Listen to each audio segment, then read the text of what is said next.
Então, como eu mencionei, o professor Lisandro vai fazer essa apresentação hoje. O professor Lisandro é professor aqui do Instituto de Informática mesmo. Acredito.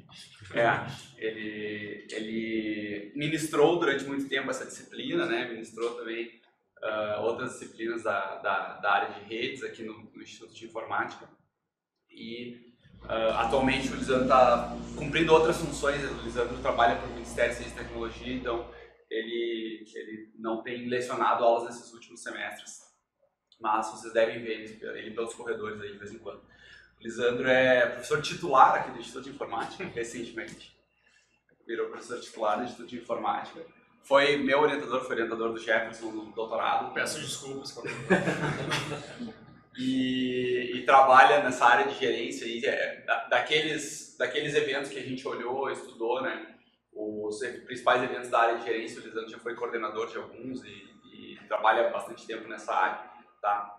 Então é uma pessoa que tem bastante experiência. Hoje ele vai falar para nós sobre gerenciamento baseado em políticas, ou intents, que é um termo mais moderno aí para descrever esse tipo de gerenciamento. E, bom, daí eu vou deixar o Lisandro falar sobre o conteúdo, pode ser?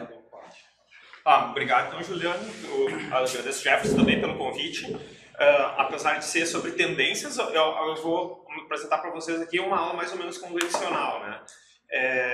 A gente vai falar sobre intents e gerenciamento baseado em políticas. Essas são dois termos hoje em dia utilizados de forma intercalada para falar sobre uma, digamos assim, abordagem de gerenciamento de redes que tenta basicamente tirar muito da complexidade do processo de gerenciamento, migrar essa complexidade para dentro dos sistemas de gerenciamento e fazendo com que o operador da rede, o administrador, fique mais livre para poder pensar na rede de forma mais abstrata, em alto nível, e deixando as peculiaridades de operação para os sistemas de gerenciamento.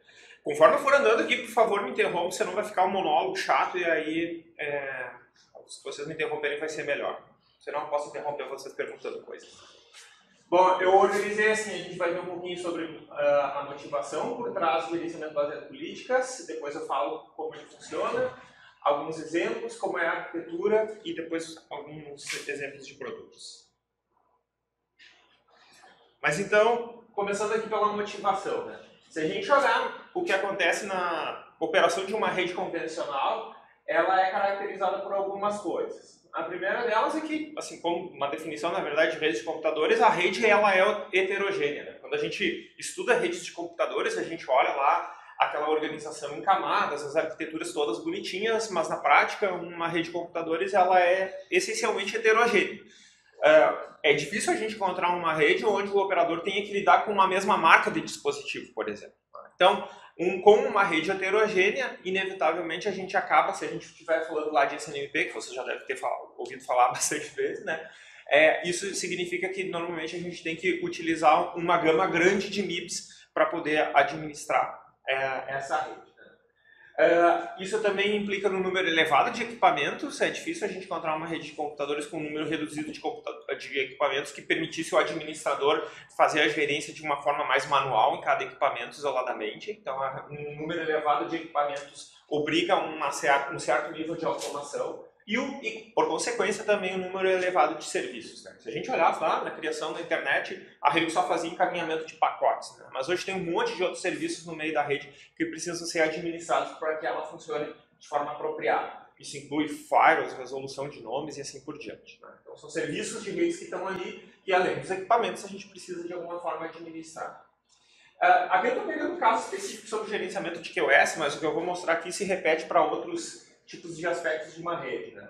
Quando a gente está gerenciando QoS numa rede, a gente, por exemplo, precisa determinar quais são as disciplinas de filas que um determinado roteador deve utilizar, ou quais os fluxos e agregados que devem receber alta prioridade dadas as disciplinas de filas que foram instaladas e configuradas naqueles equipamentos. Logo, significa que para um aspecto específico de rede, no caso QoS, o administrador da rede tem que fazer outras coisas em cima dos equipamentos e não apenas o encaminhamento de pacotes, né? E para o administrador conseguir fazer tudo isso, lidar com informações bastante heterogêneas, um grande número de equipamentos, um número elevado de serviços, ele faz isso normalmente entrando em contato com os dispositivos utilizando interfaces de gerência diferentes. Mais rudimentar lá, o cara fazer com SSH um telnet, abrir uma linha de comando e com um conjunto de comandos daquele dispositivo administrar. Claro, para dispositivos diferentes, o conjunto de comandos que a gente utiliza é um conjunto diferente. Mas para dispositivos funcionalmente iguais, digamos, 2 roteadores, se a gente quiser fazer a mesma operação, mas esses roteadores são de fornecedores diferentes, possivelmente a linha de comando que a gente vai ter que utilizar é diferente também. Então, para a mesma ação, talvez para equipamentos de fornecedores diferentes, a gente tenha que mexer de forma diferente. Ou então a gente pode usar SNMP, se a gente estiver falando mais recentemente de SDN, a gente tem que utilizar o OpenFlow como protocolo de gerência, e isso implica ao final que o administrador da rede ele tem que lidar com muitas peculiaridades, ou peculiaridades das informações de gerência, dos serviços, porque o número de dispositivos é muito grande, ou porque a variedade de interfaces de gerenciamento é muito grande. Então, o administrador da rede tem que lidar com muitas coisas e ele acaba gastando a energia dele com essa diversidade exagerada. Então, o operador da rede possui muitas informações para manipular com interfaces de gerenciamento diferentes. Então, se gasta muito tempo e energia lidando com esses detalhes específicos e onde ele poderia gastar esse tempo e essa energia para pensar em coisas da rede de forma mais ampla. Por exemplo, para pensar para que serve aquela rede, se a rede está atendendo de forma apropriada os usuários e tudo mais. Mas em vez de ficar fazendo isso, talvez o administrador passe muito tempo se lembrando qual é a linha de comando que ele vai utilizar para fazer determinada ação que não era lá tão frequente e, portanto, ele não escreveu um script. Então, nesse cenário de muita heterogeneidade e gasto de energia com peculiaridades, né, se tem essa abordagem de gerenciamento baseado em políticas, uma variação delas é o uso de intérpretes. Então, aqui é um mecanismo de abstração que consiga diminuir o número de informações e interfaces que são expostas por administrador, sem que, claro, ao mesmo tempo, o administrador perca o poder de decisão. A gente quer que o administrador não tenha que lidar com essa diversidade grande, mas ao mesmo tempo a gente não quer fazer isso de forma que ele viesse a perder poder de decisão. Isso é uma abordagem possível para esse problema. Outras abordagens poderiam ser, no caso mais recente, utilizar inteligência artificial, né? Colocar algum processo de inteligência artificial para que esses processos tomem decisões para o administrador. Só que o problema disso é que, às vezes, o administrador pode não confiar no processo, ou as decisões tomadas não são exatamente aquelas que o administrador esperava. Então, nessa abordagem de gerenciamento baseado em políticas, o que acontece é que a gente diminui as informações, as complexidades, diminui o número de peculiaridades que a gente tem na rede, mas a gente não quer tirar o poder de decisão do administrador. Então, gerenciamento baseado em políticas e uma encarnação mais recente disso é o gerenciamento utilizando intents, que a gente vai ver mais no final. Tudo bem até aqui? Então, o gerenciamento baseado em políticas é PBMN, né? Policy Based Network Management. Nessa abordagem, que é razoavelmente bem simples, né? O administrador da rede, o operador, ele define políticas em alto nível. Essas políticas, no fundo, são um conjunto de regras, assim, formalmente a definição políticas são um conjunto de regras que governam o comportamento de um sistema, onde o sistema em questão é uma rede de computadores. Aí o sistema de gerenciamento utilizado por esse administrador, que precisa ser um sistema que entenda de políticas, né, ele implanta as políticas nos dispositivos gerenciados em nome do administrador, do operador da rede. Então o operador ele se preocupa em definir as políticas, mas as peculiaridades de implantação e manipulação das informações, para que aquela política seja respeitada, são tratados pelo sistema de gerenciamento. Alguns elementos intermediários nesse processo, eles cuidam da tradução de ações que são necessárias para se fazer. Aqui tem uma figura bem genérica, depois eu vou colocando mais detalhes nessa figura, mas a figura mais abstrata que a gente tem para a arquitetura de gerenciamento baseada em políticas é essa aqui. Aí, imagine o seguinte, que a gente tem aqui embaixo uma rede que ela é heterogênea pelo menos nesse sentido. A gente tem uma porção da rede que opera com roteadores convencionais, logo eu estou chamando isso aqui de uma rede TCP/IP. Isso os roteadores têm tabelas de roteamento, a gente precisa ir nessas tabelas de roteamento para configurar as rotas e assim por diante. E aqui tem uma outra porção da rede que opera com SDN, supondo OpenFlow. E aí lá a gente tem um conjunto de switches OpenFlow e aqueles switches OpenFlow eles são controlados por um controlador. Não estou falando grego, né? Não. Vale responder, não estou falando grego com a cabeça. Não, tá bom. Bom, então assim, o administrador que está lá em cima, ele define as políticas de operação da rede e essas políticas elas são armazenadas num repositório de políticas no primeiro instante. Esse repositório de políticas, ele serve para criar lá uma biblioteca de políticas, porque se o operador quiser reutilizar políticas em momentos diferentes, ele pode fazer isso. Como é um repositório, a gente pode ter um repositório tão sofisticado quanto aqueles que têm, por exemplo, controle de versões, compartilhamento de políticas entre administradores diferentes e assim por diante. A gente não vai se preocupar muito com o repositório de políticas, é só para você saber que as políticas, quando definidas, elas são armazenadas no repositório e não são imediatamente transferidas para a rede. Elas existem no primeiro momento nesse repositório. Através da interface do usuário, que tem lá, que representa a ferramenta de gerência de redes, aquelas políticas, em algum momento, elas precisam, então, ser transferidas para a rede, de forma que os dispositivos que a gente tem aqui embaixo venham a ser configurados. Né? E nesse processo, a gente tem um conjunto de tradutores, elementos tradutores ali no meio, que vão pegar as políticas do repositório, que foram expressas de uma determinada forma padrão, e vão traduzir essas políticas expressas nessa forma padrão para ações que são específicas das porções de redes que a gente está considerando. Então, se a gente está falando, sei lá, políticas de roteamento, aqui ele vai traduzir essas políticas para tabelas de roteamento nos roteadores. Se a gente tiver aqui no caso uma rede SDN, ele vai traduzir, esse elemento tradutor vai traduzir a mesma política que tinha aqui para um conjunto de ações, uma interface norte daquele controlador para que aquilo se materialize no restante da rede. Tá? Então, assim, mesmo que a rede embaixo seja heterogênea, porque aqui a gente tem uma rede TCP/IP e a gente tem uma rede SDN, lá em cima as políticas continuam sendo definidas através de uma única linguagem. Tá? E aí são essa camada de tradução, formada por esses elementos de tradução, que se responsabiliza por fazer as traduções das políticas. Fazendo uma analogia grosseira, é a mesma coisa que acontece, por exemplo, quando a gente tem drivers de impressoras. Né? A gente tem um documento lá escrito numa determinada forma padrão, e quando a gente precisa imprimir esse documento, magicamente, entre aspas, os drivers pegam aquele documento e mandam uma sequência apropriada de ações para a impressora final, que imprime aquele documento de uma forma sempre igual. Se a gente trocar de impressora, vai ter lá um outro driver que vai fazer essa tradução apropriada. Então, esses elementos de tradução aqui funcionariam como se fossem drivers da rede. Tá? Pegam uma política, um documento, e traduzem essa política, esse documento, para ações mais apropriadas de acordo com o alvo. Uma rede TCP/IP ou uma rede SDN nesse exemplo. Tudo bem até aí? Bom, aqui tem alguns... Depois eu vou detalhar a arquitetura menor, tá? Agora só para a gente ver alguns exemplos de políticas. Né? Um exemplo, alta prioridade para vídeo sobre demanda usando MPEG-3. Essa seria uma política definida, não estou falando de uma linguagem aqui específica, só para dizer qual seria o objetivo da rede. Né? Então, o administrador da rede diz assim, eu quero dar alta prioridade para vídeo sob demanda se a gente estiver utilizando MPEG-3. Daí, quais são as responsabilidades dos diversos atores aqui? Né?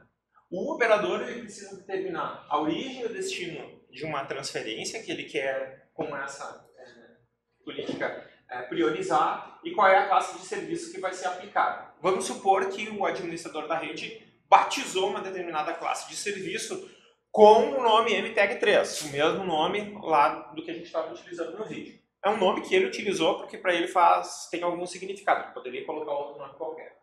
Aí o sistema de gerenciamento de redes teria que verificar, dado aquele nome qualquer que o administrador batizou, qual é a prioridade daquela classe. Em algum momento, o administrador, não no momento do fluxo, mas em algum momento no passado, o administrador teve que determinar qual é essa classe. Né?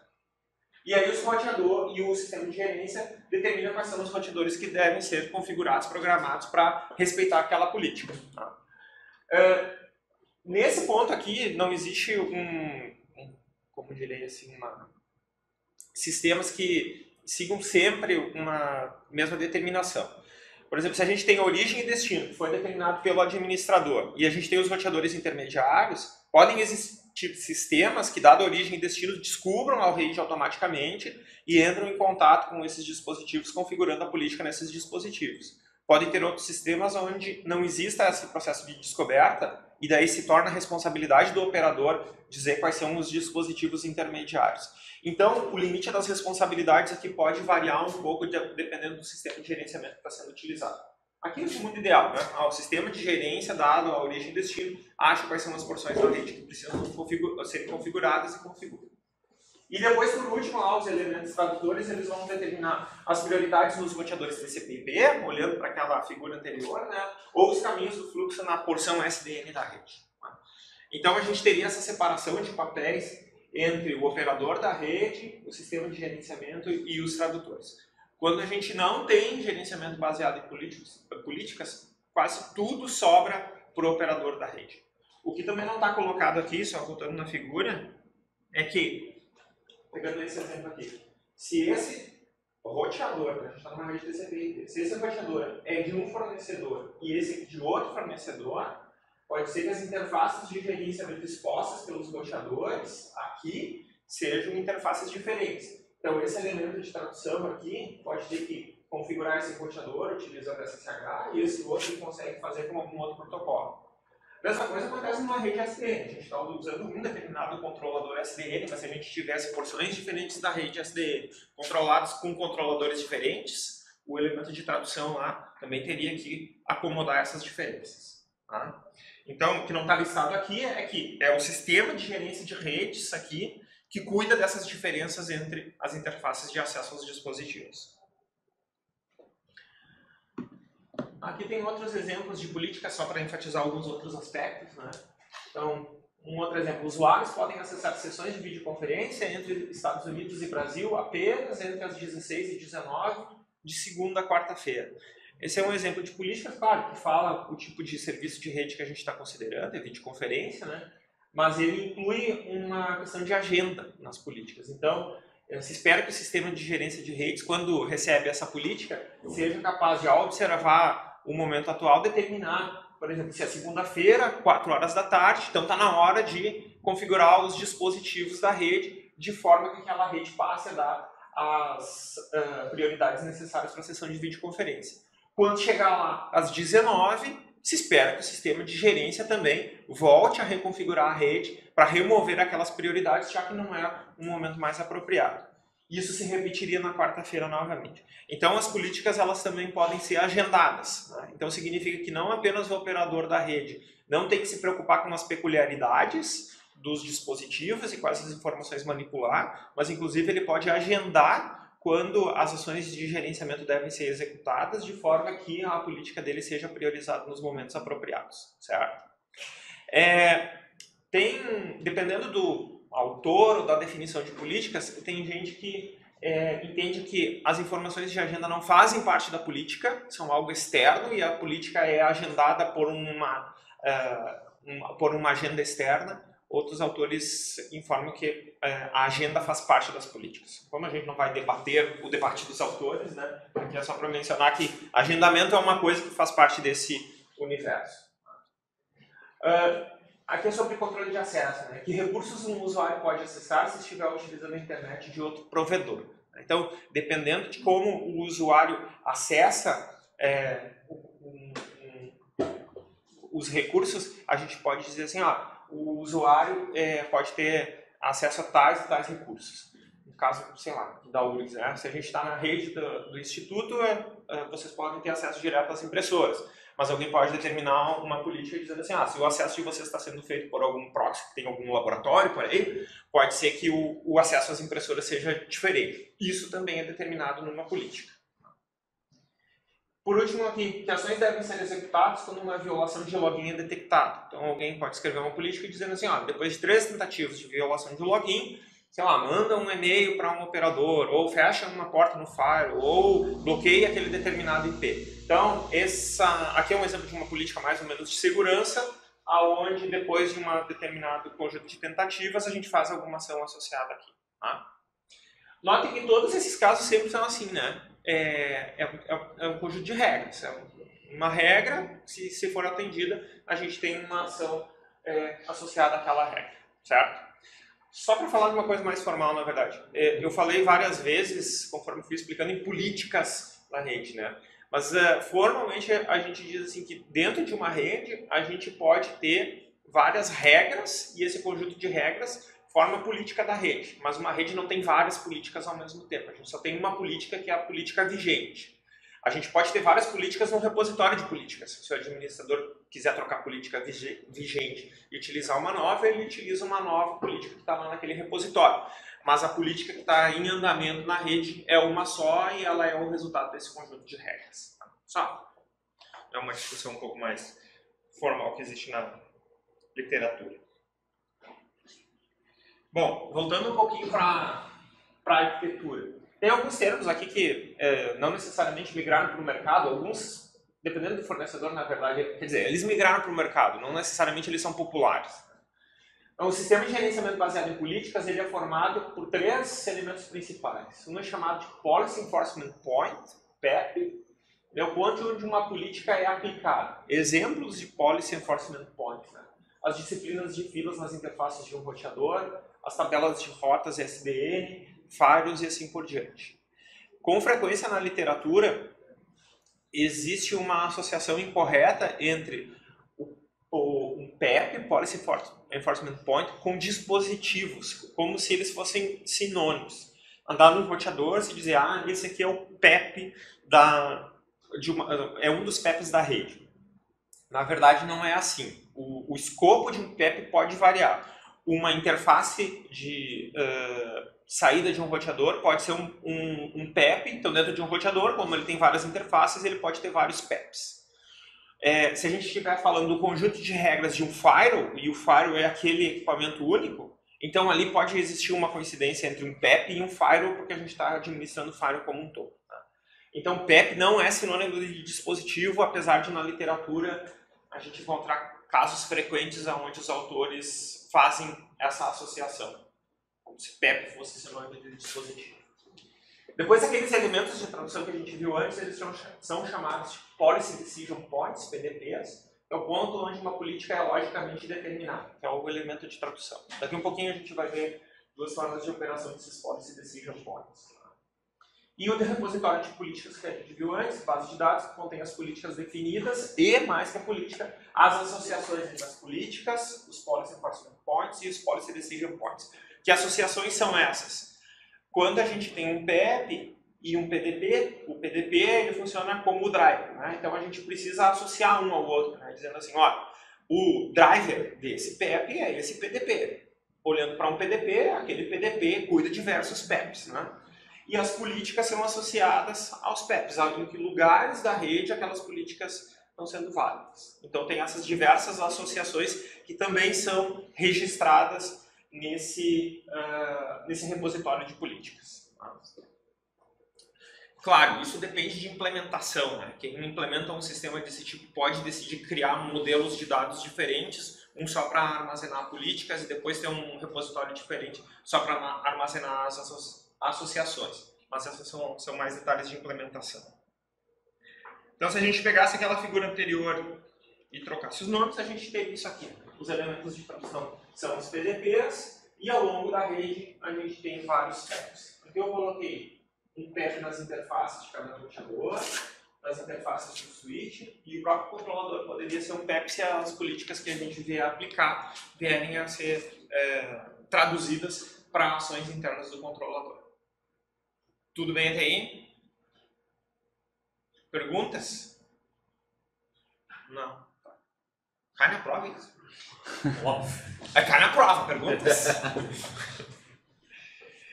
Bom, eu vou agora discutir com vocês duas comunicações bastante críticas na arquitetura, que é como é que é feita a transferência das políticas do repositório de políticas para os PDPs, e aí a gente tem 2 tipos de transmissões, e depois como a gente faz a tradução das políticas que tem no PDP, na verdade não é como, é quando a gente faz a tradução das políticas que estão nos PDPs para os PEPs. E essas 2 interações, elas têm 2 opções cada um, né?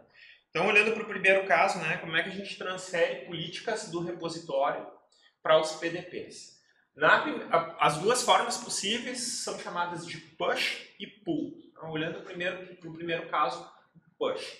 Aqui o que acontece é assim, o administrador da rede, ele, utilizando a interface do usuário, escolhe lá das políticas do repositório aquela que ele quer colocar na rede, né? Que está representado por aquele símbolo em verde. E logo em seguida, ele faz o download da política para dentro da interface do usuário ou do sistema que ele tem, e ele empurra, faz push dessas políticas para os elementos de tradução, né? Então, a gente teria mais ou menos isso aqui, certo? Significa que a comunicação entre a interface do usuário se dá diretamente, obviamente, para o repositório e diretamente para os PDPs. Mas os PDPs e o repositório de políticas, eles não conversam entre si diretamente, tá? Então, a gente consegue isolar o repositório de políticas dos PDPs. Isso pode ser importante porque, como o repositório de políticas tem, obviamente, as políticas, se ele for corrompido por algum acesso indevido, as políticas da rede podem estar sendo corrompidas também. Então, a gente isola ali o PDP e toda essa comunicação ela é organizada pela interface do usuário, pelo sistema de gerência que a gente tem ali no meio. Tá? Bom, a outra possibilidade é fazer através de pool. E daí, nesse caso, o que acontece é que o administrador da rede também seleciona, claro, uma política lá no repositório de políticas. Normalmente essa seleção resulta numa URL e aí o administrador, ou a interface ali do sistema, entra em contato com os PDPs e passa essa URL para os PDPs. E aí os PDPs fazem o download das políticas, que está no repositório. E aí, claro, o repositório tem que ser acessível diretamente pelos PDPs, o que pode eventualmente representar algum problema de segurança, tá? O benefício da gente ter esse tipo de transferência é que, do ponto de vista de escalabilidade, a gente tem uma situação um pouco melhor. Porque aqui, anteriormente, a interface do usuário ela é um gargalo, ela é um intermediário naquela comunicação, né? E aí, como essa mesma interface ela é responsável por outras ações do processo de gerenciamento, se a gente está precisando do processador da máquina que hospeda essa parte do sistema, talvez a transferência ali para um número muito grande de PDPs seja comprometida do ponto de vista de desempenho. E aqui não, né? A interface do usuário, não a transferência de políticas, ela é isolada e a transferência acontece diretamente do repositório para os PDPs. Claro, obviamente, se a própria máquina que hospeda o repositório tiver problemas de desempenho, a gente vai ter esse problema de qualquer forma. Mas aqui, a interface do usuário ela fica isolada e toda a transferência ela ocorre através dessa interação direta. Um problema por tabela desse tipo de coisa é que o repositório não é mais isolado como no primeiro caso, e isso pode representar um problema de segurança para o restante do sistema, né? Claro, significa que alguém lá tem que colocar um firewall, alguma coisa assim. Posso fazer uma pergunta? Sim. Para aquecer. Antes tu mencionou que uma rede tem uma política, né? E que essa política pode ser definida por várias regras daí. Sim. Eu nunca tinha pensado sobre isso dessa ótica, mas aí o que acontece, ou como é que tu define, por exemplo, para esse exemplo aqui, né? Tu define como essa nuvenzinha do lado de cá sendo uma rede e a nuvem do lado de lá sendo outra rede, ou elas são a mesma rede e aquela política ali que está sendo implementada por dois PDPs é a mesma política? Não, no caso aqui dos exemplos eu estou considerando que são duas porções diferentes da mesma rede, tá, e que nessas porções diferentes tu está utilizando tecnologias diferentes. Quando tu tem uma única política para a rede toda, tu está considerando aqui que aquela única política está valendo para tudo. Tá. Né? Isso que eu estou falando é assim, é o jeito mais formal de descrever o negócio. Mas nada impede que tu também tenha conjunto de regras diferentes para porções diferentes da rede. Por exemplo, se tu tem lá um determinado ponto da rede que ele é mais sensível e tu precisa garantir segurança para ele e tu quer fechar certas portas lá, tu pode criar regras para aquela porção e daí transferir aquelas regras para aquela porção. Mas essas regras daquela porção, ao se juntar com regras de outras porções, vão formar uma única política de rede. Mas aí, por exemplo, PDPs que operam sobre porções da rede diferentes, todos eles vão receber o mesmo conjunto de regras e eles vão ter que separar as regras que eles têm que implantar das regras que os outros PDPs têm. Depende da implementação. Porque quando tu diz assim, quais são os PEPs que vão ser alvo da política, tu vai descobrir quais são Não, deixa eu melhorar. tu vai determinar quais são os PEPs que vão ser alvo do conjunto X de regras, tu também vai saber quem são os PDPs. E daí, dado o conjunto de regras que tu tem, tu vai saber o que transferir para eles, né? Então, por exemplo, se os PDPs que tu está selecionando são todos firewalls, tu não vai transferir regras de roteamento para o PDP ligado àqueles PEPs que são firewalls, né?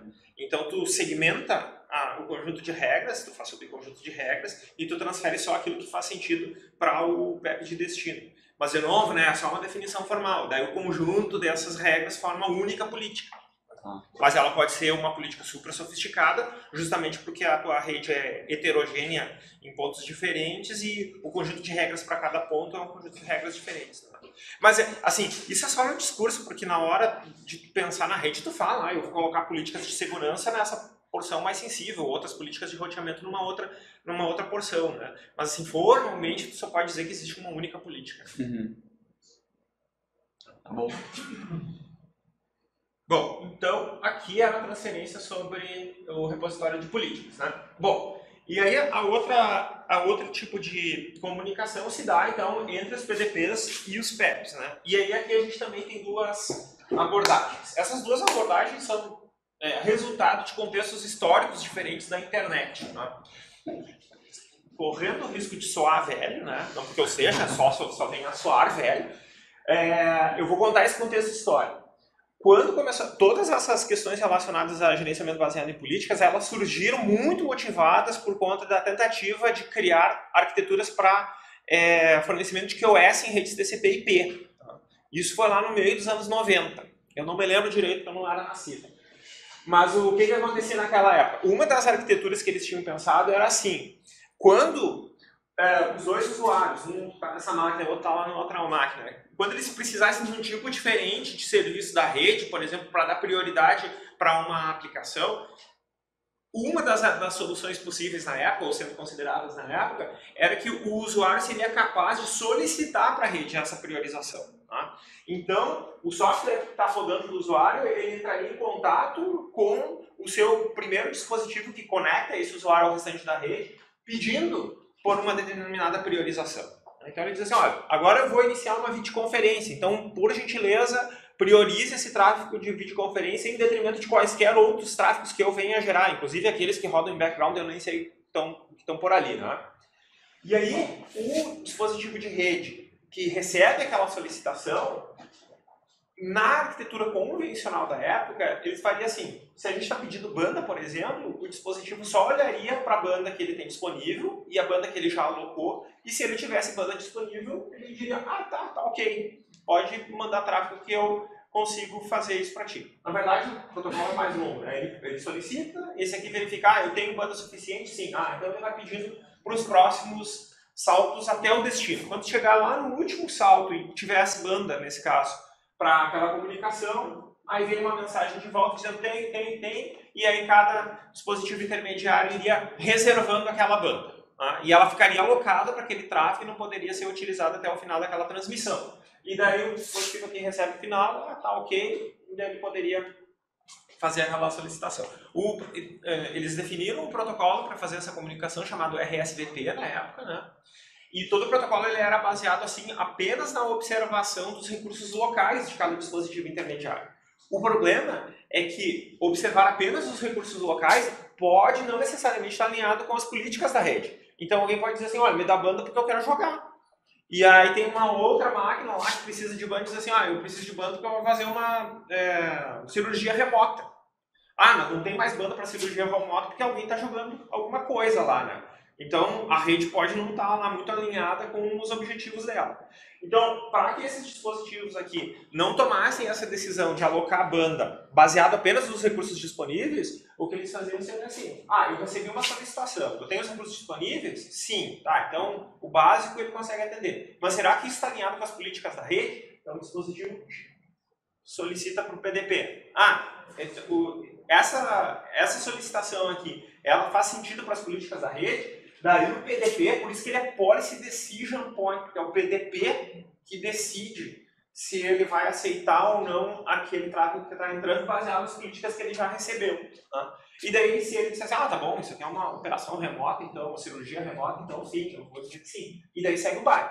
Se tiver em desacordo, o cara lá vai receber uma negativa dizendo que não pode. Tá?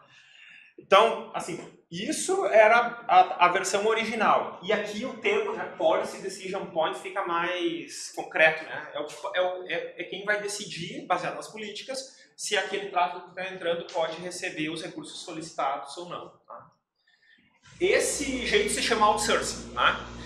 O que aconteceu na prática é que esse protocolo, que eu falei, o RSVP, ele nunca pegou de fato, né? Até existiam implementações dele em plataformas de sistemas operacionais populares, mas as redes não davam suporte a esse protocolo. Né? O que acontecia na prática muito mais era o contrário, era a gente ter lá as definições de priorização estipuladas pelo operador da rede, e isso gerava configurações da rede, mas não sob demanda, mas sim antecipadamente. E aí a gente tem essa segunda forma de transferência, que é o provision, onde nesse caso a política que está aqui, quando ela chega, o ponto de decisão de política, em vez de ficar decidindo sobre a política, na verdade ele fica, por exemplo, monitorando o relógio. E aí se a política chegou no horário dela estar vigente, como naquele caso lá, que era 4 da tarde, 9 da noite, não me lembro, quando chegou no horário dela estar válida, esse elemento de tradução, então, ele entra em contato com os PEPs e configura os PEPs.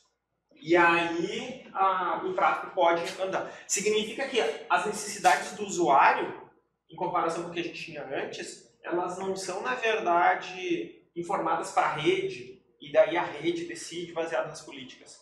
Nesse modelo de provisioning. O que acontece é que se espera que o usuário, então, vá lá e fale com o operador da rede, dizendo, olha, pelo amor de Deus, sexta-feira eu vou ter uma videoconferência. Pode fazer alguma coisa por mim, daí o operador humano da rede diz, bom, essa videoconferência, está numa universidade, faz sentido, porque vai ser uma defesa de dissertação, sei lá. E aí o administrador da rede escreve uma política, escreve uma regra, que vai ser parte da política da rede, transfere essa regra para os elementos de tradução, e quando chegar no horário ele vai lá e reserva a rede, e daí a videoconferência pode estar em andamento. Tá? Mas então essa interação entre o usuário e a sua... para expressar suas necessidades e a rede respeitar essas necessidades, ela é feita por fora, não é diretamente aqui na rede. Tudo bem até aí? Bom, aí agora sobre intents. Assim, de novo, contexto histórico. O uso de políticas para gerência de redes, ele gerou um movimento bem intenso na academia e, de certa forma, alguns produtos de mercado, e esse movimento teve uma certa, um certo ápice no meio dos anos 2000, mas depois ele entrou meio em declínio. Não, assim, parece que a área se esgotou e os produtos de gerenciamento baseado em políticas não se tornaram tão populares assim, e não houve nenhum movimento sobre o uso de políticas de forma mais extensiva. Mais recentemente, possivelmente como consequência da introdução de SDN e NFV, SDN e NFV nas redes, o uso de políticas começou a chamar a atenção novamente. Só que ele foi, de certa... Agora tem muita opinião pessoal, né? Mas de certa forma ele foi reformatado. Rebranding. Eu ia dizer refurbished. Por que isso? Uma das promessas de políticas original era de que o problema de escala de dispositivos seria resolvido com as políticas. E esse problema não se mostrou, parece, ao longo dos anos, tão grave assim, a ponto de políticas serem efetivamente necessárias. Né? Só que com SDN, em especial NFV, é teoricamente muito simples a gente aumentar o tamanho de uma rede literalmente do dia para a noite. Né? Se a gente tem, sei lá, uma rede de 10 dispositivos físicos e a gente utiliza só redes convencionais TCP/IP, dobrar essa rede da noite para o dia, isso é, de 10 dispositivos físicos para 20 dispositivos físicos, implica em aquisição de equipamento, instalação desse equipamento, troca da topologia da rede, um monte de aspectos físicos da rede. Né? Dobrar uma rede de 100 para 200 já dá para pensar como impossível da noite para o dia. Mas com SDN e NFV não, isso não é impossível. porque os equipamentos de rede eles se tornam virtualizados, né? Então, se a gente tem uma rede composta por 100 roteadores virtuais e no outro dia a gente quer 200, é só uma questão de instanciação e software daqueles 200 roteadores virtuais. Então, não apenas a escala da rede pode ser muito maior, como a rapidez nesse aumento da rede é muito maior. E aí, nesse contexto, começou a se imaginar que talvez políticas pudessem ser uma ferramenta apropriada. Só que, de novo, eles não falaram em políticas, eles passaram a utilizar o termo intents. Tá? E quais são as semelhanças e diferenças? Né? Então, as políticas, elas, assim, o que eu mostrei para vocês foi o básico de políticas, né? Mas as políticas elas podem possuir diversos níveis de abstração. Uma política mais útil para o humano é aquela mais abstrata, porque daí o operador da rede expressa de forma bem abstrata o que ele quer, e ele não precisa se preocupar com os detalhes da rede, e daí o restante do sistema enriquece aquela política até que aquilo vire ações de configuração. Nesse processo, aqui a gente só viu uma tradução, né? A gente pegou, transferiu as políticas para o PDP, e o PDP traduziu isso para ações dos PEPs. Ou ele foi consultado naquele modelo de outsourcing, né? Mas, na prática, um sistema de gerenciamento baseado em políticas mais sofisticado, ele pode possuir várias interações, onde uma política bem abstrata precisa ser enriquecida com informações complementares várias vezes até que a gente tenha a tradução dessa política em ações dos dispositivos. Né? Então, esse processo se chama refinamento, quando a gente pega uma política bem abstrata e vai refinando ela de uma forma, enriquecendo ela até que ela vire as ações. Né? Os intentos, ou na tradução livre, né, intenções, uma das possibilidades é dizer que eles são políticas em altíssimo nível. Então, o que são intentos? É como políticas de gerenciamento de redes? Não, eles são as políticas em altíssimo nível. Eles não são um conjunto de regras, como as políticas convencionais, mas são políticas expressas em muito alto nível. Né? Isso significa dizer que todo intento é uma política, mas nem toda política é um intento. Isso é uma abordagem. Tem autores que discordam até disso e acham que são coisas separadas. Né? Um dos motivos é o próximo. Né? Intentes, eles descrevem um resultado desejado, enquanto políticas não descrevem um resultado desejado. Elas descrevem regras no formato, normalmente, evento, condição e ação, que vão influenciar no resultado desejado. Então, tem autores que dizem assim, intents não são políticas porque políticas são incapazes de descreverem o resultado que se espera. Elas só conseguem descrever eventos, condições e ações. Né? Mas assim, para um tipo de política. Eu, pessoalmente, não concordo com isso porque nunca foi dito que políticas são confinadas a eventos, condições e ações. Então, se tu disser assim, uma política pode definir resultados esperados, então tu tem um intento. Né? Esses mesmos autores dizem, então, que as políticas elas acabam sendo derivadas dos intentos. A gente tem uma intenção global da rede e, a partir daquela intenção, a gente cria políticas e essas políticas são colocadas. Né? Em teoria, portanto, uma rede sempre vai ter uma intenção, né? Sempre vai ter um intento ali, mesmo que seja um intento explícito, mesmo que um administrador de rede, em um determinado momento, não documentou isso dizendo assim, a intenção da minha rede é dar alta prioridade para um determinado tipo de usuário. Né? Mesmo que o usuário, que o operador não tenha escrito um intent, existe um intento na rede, implícito, mas ele está lá. Né? Um dos trabalhos que a gente tem feito aqui, na área de segurança, é uma dissertação de mestrado onde o aluno ele pega um conjunto de regras de firewalls e ele olha para esse conjunto de regras de firewalls e ele tenta abstrair elas até o nível de intent e mostrar para o operador da rede qual é aquele intent que a gente tem de segurança naquele conjunto de firewalls. O objetivo disso é trazer ciência para o operador, porque eventualmente o operador ele pode ter configurado aqueles firewalls com um objetivo na cabeça e ele não está percebendo que aquele conjunto específico de configurações levou a efeitos colaterais que ele não estava enxergando. E aí, eventualmente, isso pode ser percebido pelo intento que foi derivado da rede. É o caminho ao contrário, né? Porque normalmente você esperaria definir um intento e aí ele gerar as configurações. Nesse caso, a gente pega as configurações e tenta derivar o intento para mostrar para o operador. Né? Isso é especialmente interessante porque, como não existem sistemas de gerenciamento de redes baseados em intent tão populares, mas existe um intento explícito, a gente tenta mostrar qual é esse intento explícito para o operador ter ciência do que está acontecendo. Então, agora eu vou mostrar alguns exemplos assim de intentos e alguma potencial política associada a ele. A cada um desses exemplos, são só 3. Mas é só para enfatizar, eu vou mostrar uma política resultante do intento, mas o mesmo intento pode resultar diversas políticas diferentes, porque elas precisam ser normalmente complementares. Né? Então, no caso aqui, digamos que a gente quer fornecer tráfego premium, onde premium é uma expressão lá definida pelo administrador, para o usuário gold, onde também gold é uma expressão criada pelo administrador. Logo, o administrador, em algum momento, teve que dizer, o tráfego premium significa tanto de latência, tanto de banda disponível, tanto de prioridade na hora de descartar pacotes no congestionamento e assim por diante. E ele também teve que dizer quem é o grupo Gold, quem são os usuários que fazem parte desse grupo. Né? Então tem uma fase, digamos assim, de bootstrapping do sistema de gerência, né? Ou do sistema que entende intento. E aqui seria uma política derivada desse intento, né?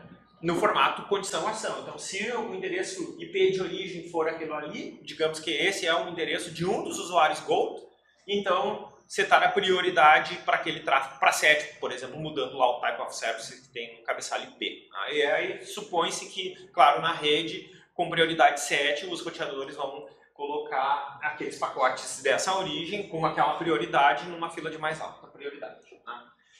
Óbvio, né? Isso aqui é só uma política que vai estar em certas...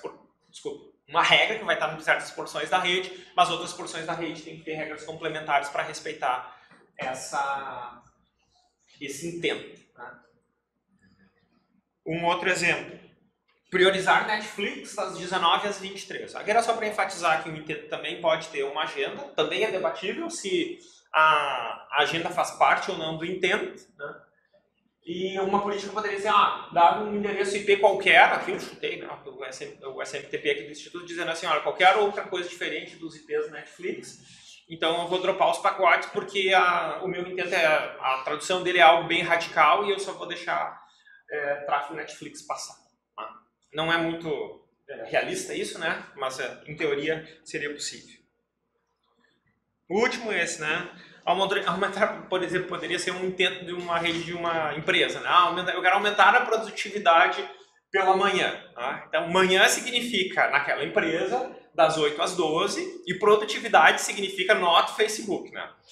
Então, aqui qualquer tráfego destinado ao Facebook seria dropado, supondo-se que isso seria uma tradução razoável da semântica daquele intento, né? Que alguém não acessando o Facebook teria maior produtividade. Obviamente, se fosse uma empresa de marketing, a semântica estaria totalmente comprometida. Né? Mas então, seriam esses exemplos. Bom, não existe assim, sistema de gerenciamento de redes hoje de mercado que seja baseado em intents e que seja unanimidade. Né? Não se tem um sistema que seja onipresente, que todo mundo diga, esse aqui é um sistema de gerenciamento de redes baseado em intents, que serve para tudo que é rede. Na verdade, o que tem disponível no mercado são produtos que tentam gerenciar aspectos bastante específicos das redes e batizam esses caras de sistemas baseados em intents. Claro que tem a ver com o marketing desses sistemas, porque intents é uma palavra popular, eu diria, hoje em dia, ou é um hot topic, né? Então isso ajuda a vender. Mas se a gente olhar para os princípios que norteiam intents e todo o histórico que a gente tem de gerenciamento baseado em políticas, os sistemas de mercado, eles são, eu diria, bem desalinhados com esses princípios que foram mencionados aqui. Né? O IETF tem tentado padronizar as questões baseadas em intents, mas existe muita divergência conceitual. Aquilo que eu falei da agenda fazer parte ou não, ou se o intent se todo intento é uma política e se só algo, ou se eles são totalmente separados, são coisas que estão em andamento ainda. Então, no próprio organismo de padronização mais importante, não existe um consenso interno da comunidade sobre o intent. De qualquer forma, Por que isso é importante? Daí, de novo, opinião pessoal minha. Porque eu acho que a escala das redes ela vai precisar de algum tipo de solução, de fato, para gerenciar um número grande de dispositivos, diversidade de serviços e toda a heterogeneidade que estava lá na motivação das políticas original. Aquela motivação ela não deixa de existir, ela só é enfatizada, ao meu ver agora, por conta de SDN e NFV. Como a gente tem virtualização dos serviços, virtualização dos dispositivos, virtualização de tudo, criar novas instâncias é muito mais fácil hoje em dia e, portanto, ter problemas de escala também acaba sendo mais fácil. E eu acho que Intents pode ser um caminho legal.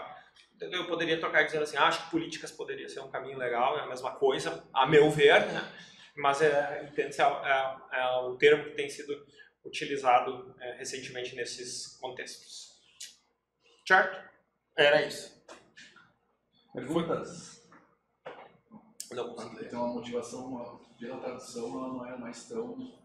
que é uma, o apelo disso não é tão grande, mais tão grande por causa das SDNs e... que a tradução ela é para lidar com a heterogeneidade, né, dos dispositivos. A SDN também lida com isso.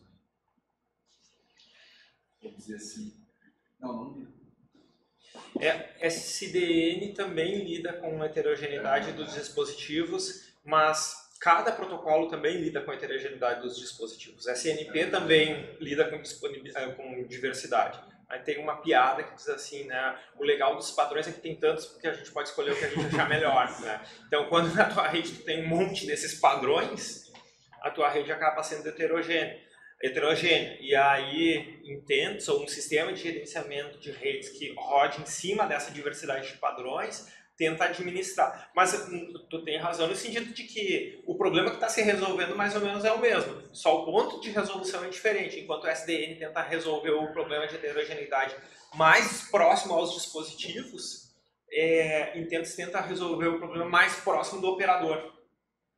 Mas que tem ali embaixo continua sendo heterogêneo também. E nada impede de tu também ter heterogeneidade no próprio nível de Intents, porque, por exemplo, não existe uma linguagem para Intents que também seja ampla e restrita. Então, 2 ou 3 fornecedores diferentes, cada um pode dizer assim, eu tenho uma linguagem de Intents. Daí o cara diz assim, o intent que eu quero é dizer qualquer um desses exemplos. Mas para eu colocar isso aqui nesses sistemas de Intents diferentes, eu tenho que, do ponto de vista humano, traduzir o meu intent que eu tenho na minha cabeça para cada forma de expressar aquele intento de acordo com cada uma dessas soluções.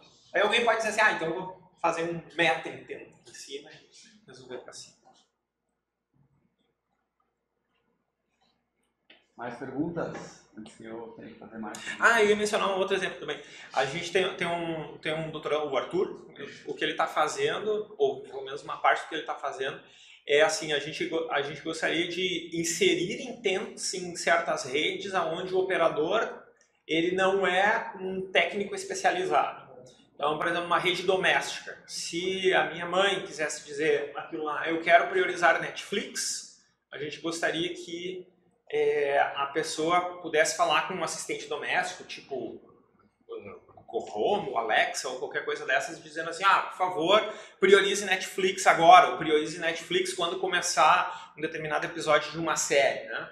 Aquilo ali é uma intenção, o operador da rede é um usuário não especializado, e daí a gente tem um intento expresso em linguagem natural, e aí tem lá um equipamento desses que recebe aquele intento expresso em linguagem natural, e ele tem que tentar traduzir isso para uma coisa mais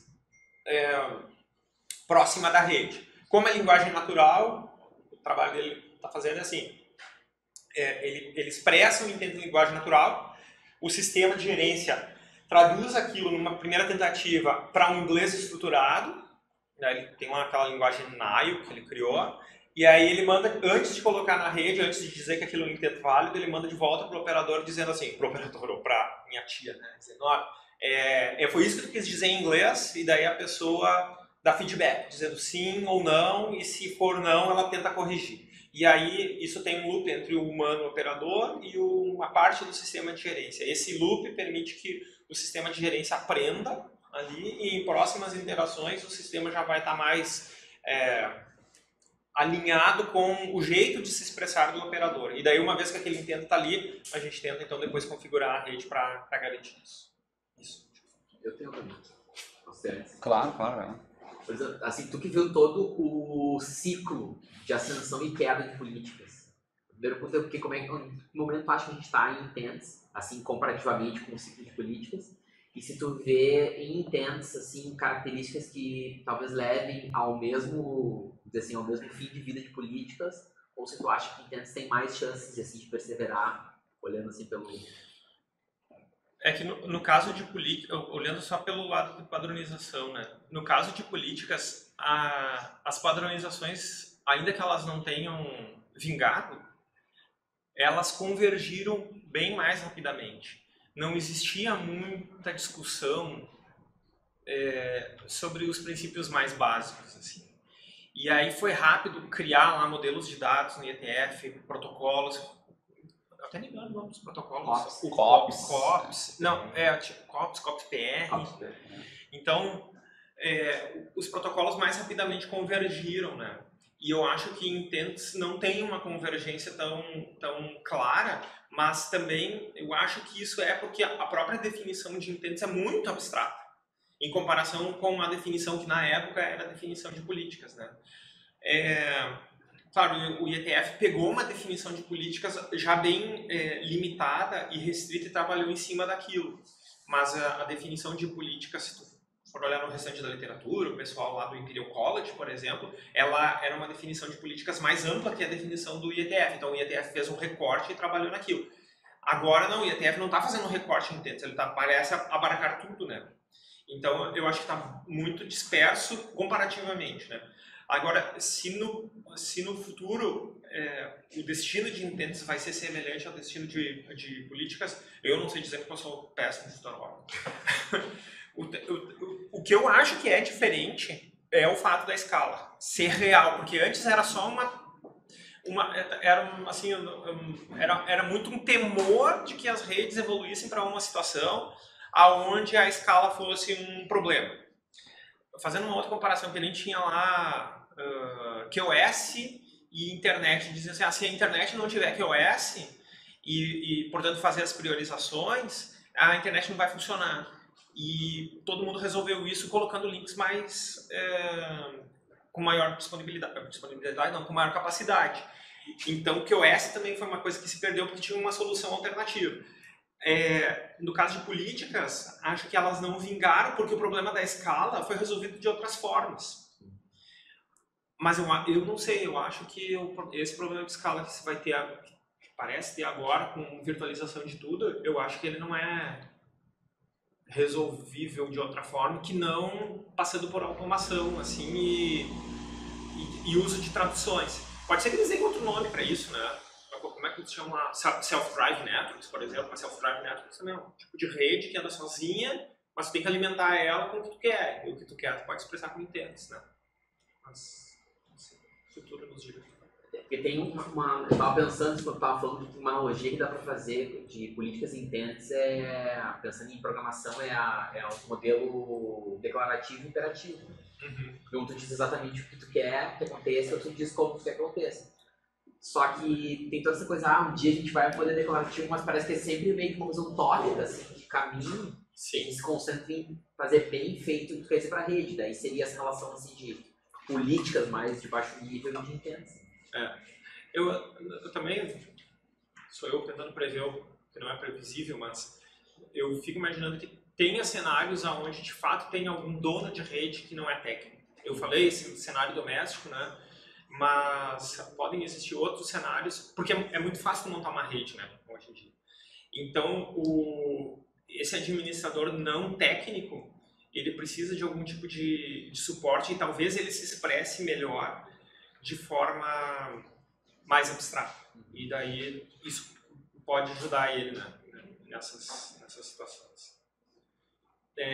Um trabalho que a gente tem, no contexto do trabalho do Arthur, esse doutorando que eu mencionei antes, a gente olhou documentos de vários, não fomos nós que recolhemos os documentos, tem um parceiro americano que fez isso, mas a gente olhou para documentos de várias universidades americanas, que são aqueles documentos que contam mais ou menos assim, os teus direitos e deveres como usuário. Aí diz assim, olha, se tu está numa acomodação da universidade, tu pode imprimir em tais impressoras, se tu está em outro lugar, pode fazer isso, aquilo, aquele outro, né?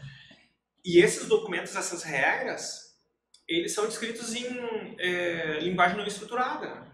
Porque ele é redigido de uma forma que o usuário entenda.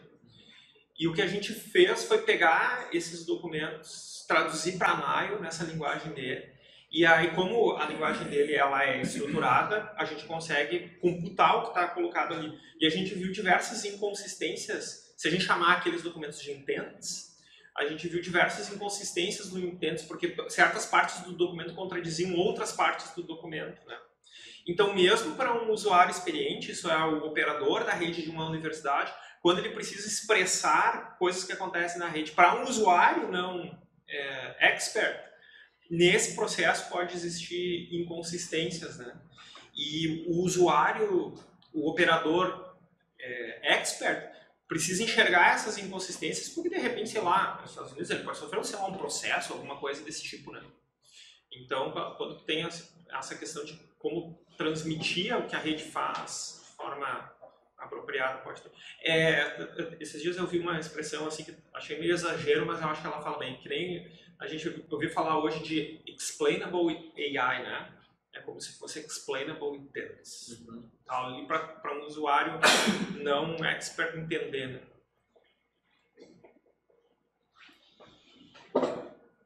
Plateia? Dúvidas? Comentários? Sugestões? Deixa eu fazer um comentário só.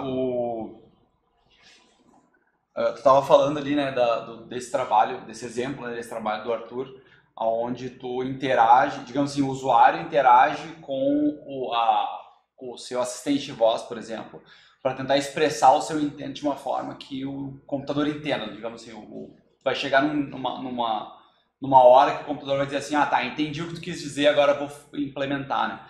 Mas vocês já pensaram, ou tem alguém olhando sobre, depois que o intento é aplicado, o usuário fornecer por exemplo, um feedback dizendo assim, não funcionou, ou não era isso que eu queria exatamente? Porque, tipo, uma coisa é tu entender o que o usuário quis dizer e outra coisa é tu, na prática, implementar e aquele negócio funcionar, né? Sim. Assim, tem vários loops de gerência nesse processo, né? O primeiro deles é entre o usuário e o sistema, até o sistema aprender. Então tem um primeiro loop ali, né? Depois tem o loop do próprio sistema e da rede, porque a rede está num determinado estado, daí o sistema vai lá e implanta aquele intento. Não é a gente que faz essa implantação, a gente usa um outro sistema lá chamado Merlin, que faz isso, né? Mas as condições da rede podem trocar, né? E aí, sei lá, por exemplo, alguém colocou um novo roteador virtual lá no meio que tem um caminho mais lento, mais rápido, então a rede, ou o perfil do tráfego da rede trocou também, né? Então, se esperaria que existisse um loop ali de monitoramento da rede para que aquele intento que já está interno continue sendo respeitado. Então, tu avisaria para o sistema de gerência, não necessariamente para o usuário, e aí o sistema de gerência teria que reconfigurar aquilo ali, né? A gente, nessa pesquisa, a gente não está abordando isso porque a gente está usando um sistema de terceiros, mas a gente assume que ali tem um loop, né? E tem um loop geral global, né? Onde o usuário, e não precisa nem ser um loop explícito, né? Porque o usuário não precisa receber notificação. Se ele enxergar que o Netflix não está na qualidade que ele quer, ele já recebeu um feedback indireto, né? E aí ele poder corrigir. Porque o problema que tu tem, que percebido pelo usuário na rede, pode ser tanto uma consequência do sistema, que achou que era uma coisa e era outra, como um problema do usuário. Isso. Que ele pode ter dito assim, priorize Netflix, só que ele ligou lá no Amazon Prime. E aí a culpa não é do sistema, né? E daí o usuário perceber. A gente tem isso mais ou menos mapeado, mas a gente não tá fechando o loop, tá? Só no primeiro desses loops menores. Tá, e outra coisa que eu ia pedir para tu comentar de repente é sobre porque tem um processo, ainda lá no início da parte de políticas, né? Tem um processo entre tu escrever, definir a política, digamos, num nível mais alto, aquilo ali ser refinado e depois gerar configurações, né? Mas pode acontecer, né? Como acho que tu deu um exemplo rapidamente, acho disso, mas se pudesse comentar mais, pode acontecer de, dentro daquele conjunto de regras ali, existirem regras que são conflitantes, por exemplo, que uma contradiz a outra, assim, né? Sim, tá. Uma das coisas que sempre se menciona no contexto de políticas é de conflito entre políticas, e normalmente as pessoas fogem dessa questão de conflito entre políticas. Os conflitos mais frequentes, eles se dão quando o autor da política são pessoas diferentes. Por exemplo, se numa estrutura tu tem um administrador de segurança e um outro administrador de desempenho, possivelmente o administrador de desempenho vai querer o menor nível de segurança possível, porque essas são duas coisas contraditórias. Quando tu aumenta a segurança, teoricamente tu está diminuindo o desempenho e vice-versa, né? E aí os sistemas de políticas, quando eles tratam de conflitos, normalmente o que eles tentam fazer é identificar os conflitos e expor esses conflitos para o humano resolver o conflito. Ou então tem uma espécie de uma meta política que diz como resolver os conflitos automaticamente. Do tipo assim, olha, desempenho é mais importante que segurança, mas quando não for problema de segurança, pode priorizar desempenho. Então, quando tiver um conflito entre segurança e desempenho, vai ganhar a política que trata de segurança em detrimento daquela de desempenho, né? Mas as questões de conflitos de políticas, elas não têm uma solução única para tudo que é sistema. E pode existir também políticas também dentro do próprio usuário que definiu. Claro, o usuário, quando a gente fala em políticas, normalmente a gente está se referenciando ao operador da rede, né? Mas também tem aqueles sistemas onde o usuário em questão pode ser alguém expressando o que quer, ele tem lá uma ferramentinha, preenche alguns formulários, aquilo gera uma política e ele entra no sistema. Mas se essa política que diz o que ele quer é conflitante com uma política de operação, também não é aprovado, né? Mas políticas, o conflito entre políticas é uma coisa crítica. Surpreendentemente, eu acho que em Intentes eles falam menos proporcionalmente de conflitos do que se fala em políticas, ou se falou na literatura de políticas, né? Aquilo que eu mencionei antes de pegar os documentos e ver contradições é um exemplo dentro de Intentes de conflitos, né? Aí o cara diz assim, os documentos usuários podem fazer todas essas coisas, né? Depois lá embaixo diz assim, o usuário só pode fazer tal coisa, mas ele não resolveu a semântica dizendo assim, então o que eu não listei aqui está permitido ou o que eu não listei aqui está proibido. E aí isso também é um conflito que precisa ser resolvido pelo humano. Isso é parecido com aquelas análises de Think and Fire, né? Quando tu diz assim, pode tudo, não pode, tal coisa. Isso. O que tem sido bastante difícil é porque é não estruturado, né? E às vezes, por ser não estruturado já é difícil. Às vezes tu consegue ler e tu entende porque a semântica ela é implícita lá dentro. Mas nem sempre a máquina consegue ver, né? Daí tu estrutura o negócio e daí tu perdeu o contexto e daí a gente olha lá, olhando da forma estruturada, isso aqui tá errado. Daí tu vai olhar lá pro documento, não, mas é que ele quis dizer tal coisa, mas é porque tá usando a capacidade cognitiva para resolver isso, né? Mas... E a linguagem estruturada fica mais fácil de identificar, né? Uma vez que é traduzido para a linguagem estruturada, fica mais fácil de identificar os conflitos, certo? Sim. Só que daí, como eu mencionei, eventualmente tu perde detalhes que te levariam a coisas implícitas, né? Mas aí o problema está, na verdade, em traduzir para a linguagem estruturada. Né? Não, às vezes até contexto social, tipo assim, se tu sabe que o operador é alguém permissivo, tu diz assim, o fulano quis dizer isso, claro, porque foi o fulano que falou. Isso. Eu fiz a pergunta com um viés, porque eu estava pensando sobre isso já enquanto estava apresentando, e a gente, essa semana passada, andou conversando com o pessoal que é do Exército, por exemplo, e acho que tem um exemplo bem curioso que surgiu e me fez lembrar disso por algum motivo, que é que o cara estava falando assim que, claro, redes militares, os caras priorizam segurança, por definição, né? Então seria uma coisa do tipo se tu fosse expressar políticas, por exemplo, nesse contexto, a política de segurança seria a de mais alta prioridade e as outras políticas são opcionais. Assim. Então, se tiver um bom desempenho melhor, claro que tu quer o melhor desempenho possível, mas tu nunca abre mão de segurança. Mas aí o cara diz assim, só tem uma exceção, que é quando o cara fica sozinho, isolado. Tipo assim, o cara, imagina, o cara morreu o esquadrão, só sobrou um carinha lá. E o carinha tem um rádio para se comunicar, mas ele não tem, por exemplo, a senha, a chave, não sei o que. Tu enche de segurança o rádio, o soldado normal não consegue operar. Porque quem opera aquele rádio é um soldado específico, com uma credencial, etc, etc. E aí ele disse que, nesses casos, é melhor que tenha uma opção para o cara se comunicar de alguma forma, mesmo que o inimigo descubra, mesmo que o inimigo receba a mesma mensagem que recebeu, porque daí pelo menos o cara consegue se comunicar. Então, tipo, a política de último caso é essa, né? Se nada mais funcionar, deixa o cara se comunicar, sabe? Deixa o cara mandar a mensagem, tu autentica de outra forma, sabe? Cria outro mecanismo baseado em humanos para autenticar, alguma coisa assim. Mas não proíbe o cara de se comunicar, sabe? Deixa o cara se comunicar. Então, é um exemplo, acho que é um exemplo na prática, num tipo de rede, que a gente não tem muito contato, né, normalmente, mas um tipo de rede onde existem essas camadas de políticas aí, né, ou segurança prevalece em relação a desempenho, etc, etc, até o último caso lá onde o cara está sozinho no campo e precisa se comunicar de alguma forma.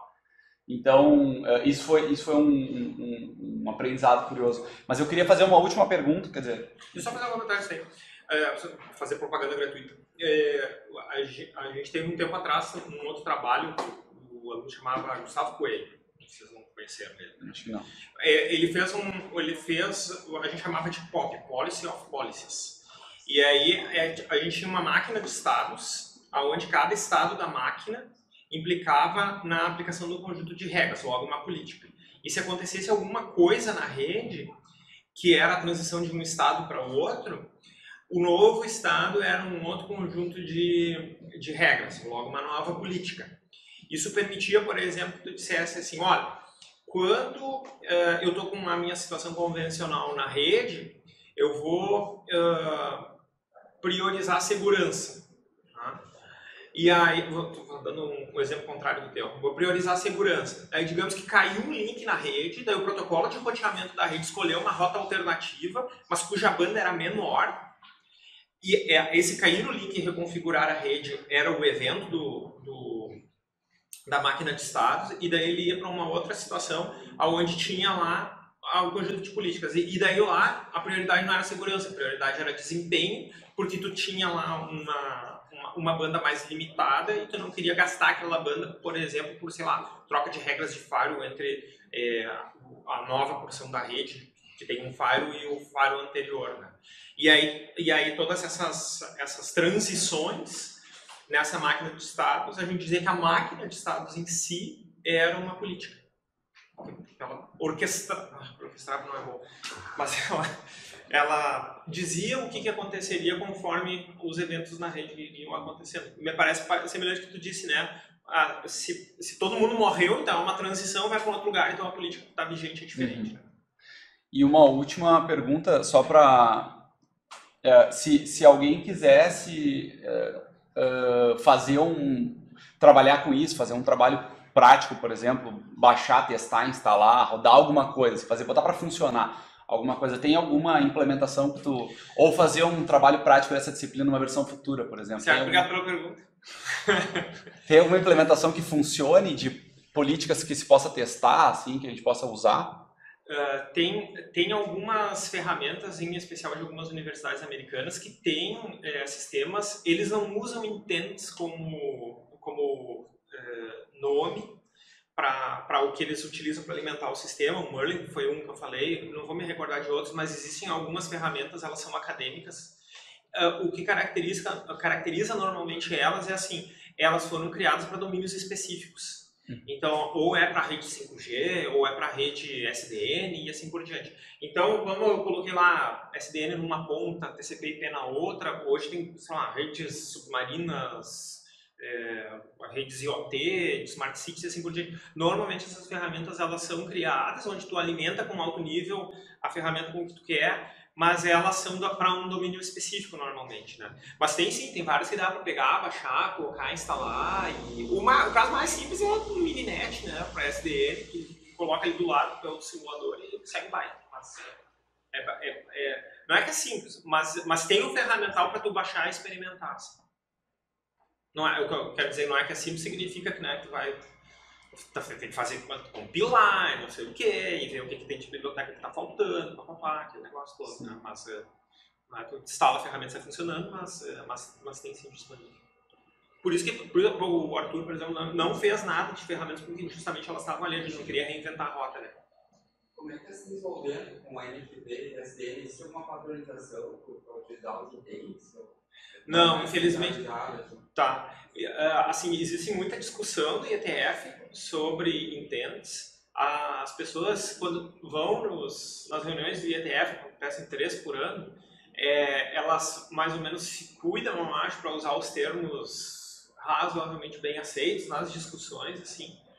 Os documentos que têm surgido que falam de intents no contexto do IETF, eles tentam resolver os problemas conceituais, mas com frequência eles são conflituosos. E eles ainda não geraram nenhum tipo de novos protocolos específicos para intents. Que tu diga assim, não, eu preciso desse protocolo, fazendo uma analogia com políticas, né, para transferir de uma base de intents para os pontos de decisões. Para políticas tinha isso, né? Para intents não tem ainda. Então, acho que está em andamento. Nos grupos que lidam mais com SDN e NFV, eles mencionam intents também. Mas mencionam meio lavando as mãos, dizendo assim, se espera que essa rede possa ser administrada através da abordagem de intents. A expressão que eles usam com frequência é IBN, de Intent Based Networking. Mas também, apesar deles mencionarem isso como uma possibilidade, eles param por aí, eles não chegam a evoluir. Quando eu estou falando assim, o pessoal que lida com SDN, o pessoal que lida com NFV, né? Eles não vão além disso que eu estou mencionando agora.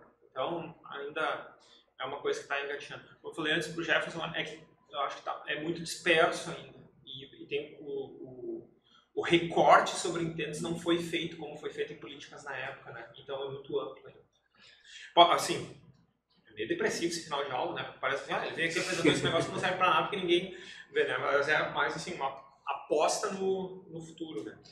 Um comentário extra, em SD, vocês fizeram um exercício de SDN, né? Programaram lá o programa o Rio, controlador, né?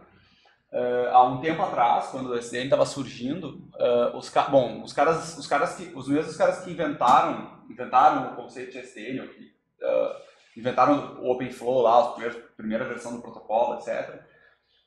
Eles começaram tudo meio do zero, ignoraram as coisas que vinham antes, assim, e inventaram as coisas da cabeça deles. E uma das coisas que eles reinventaram foi políticas, né? Eles fizeram lá, eu me lembro que tinha umas quantas linguagens, bem no comecinho lá, perto de 2010, eu acho que era, tinha umas quantas linguagens, acho que era Pyretic, Frenetic, tudo que terminava com TIC era essas linguagens de políticas. E eles, acho que nem chamavam de políticas, eles chamavam de usavam alguma outra terminologia. E aí esses caras foram apresentar, como é que é? O Nick Spinster chamava de políticas. Já chamavam de políticas? Daí eles, enfim, essas... quando chegou na comunidade, isso virou assim, não, isso é gerenciamento baseado em políticas, já se faz, etc. Mas a SDN dava uma padronização a mais, né, porque a SDN assumia que todos os dispositivos lá comunicavam usando a mesma forma de programação, e aí isso aí facilitava um pouco a implementação de políticas na prática. Então, nesse mundo de SDN, teve algumas implementações que surgiram para gerenciamento baseado em políticas baseadas nessas linguagens. E era um negócio bem engraçado, porque era como se estivesse programando o controlador, mas usando uma espécie de programação funcional, assim, porque meio que definia algumas coisas em mais alto nível, e aí ainda alguém pegava o controlador pegava aquelas tuas definições de alto nível de políticas e transformava aquilo em regras para o OpenFlow, né? Regras de encaminhamento nos switches OpenFlow. Então era usava praticamente todos os mesmos conceitos fundamentais, assim, só não chamava eles da mesma forma que a literatura já chamava há pelo menos uns 10 anos antes disso, né? Eles definiram ignorando a literatura, né? Eu me lembro de algumas apresentações, uma em específico, que o Nick Filmster foi lá, apresentou numa reunião, tu estava lá? Tá. E aí as pessoas começaram a perguntar, mas se tu não conhece como O Ponder 2, não conheço. Ah, mas e o negócio de conflitos? Não, mas não precisa. Não, então, assim, um monte de coisas intelectuais que eram importantes para o contexto de políticas, eles ignoraram. Eles reinventaram uma roda, na verdade, e não herdaram nenhum avanço científico que estava estabelecido até então. Isso também meio que desapareceu, né? Só não assim, é legal saber que existiu, mas essas linguagens também eu acho que hoje em dia não são mais usadas. Assim, surgiram, foram Era propostas. só uma proposta acadêmica. E não foram mais usadas. Diferente do resto, né? Assim, OpenFlow, etc. Essas coisas estão sendo mais amplamente implantadas, o padrão continua evoluindo, aparentemente, mas essa parte de gerenciamento baseada em políticas para SDN também não parece que não decolou. Morreu depois que se descobriu que tudo já existia na prática, né? Então, não sei se daqui a pouco com intensas as coisas vão decolar de novo, né? Mas então tá, se não tivermos mais perguntas, meio-dia, estamos bem no horário. Vamos agradecer ao nosso palestrante, obrigado. Os palestrantes todos ganham sempre uma salva de palmas. Ah, tá bom. Melhor que a gente tem para oferecer aqui. Mais um palestrante enganado. Valeu, pessoal.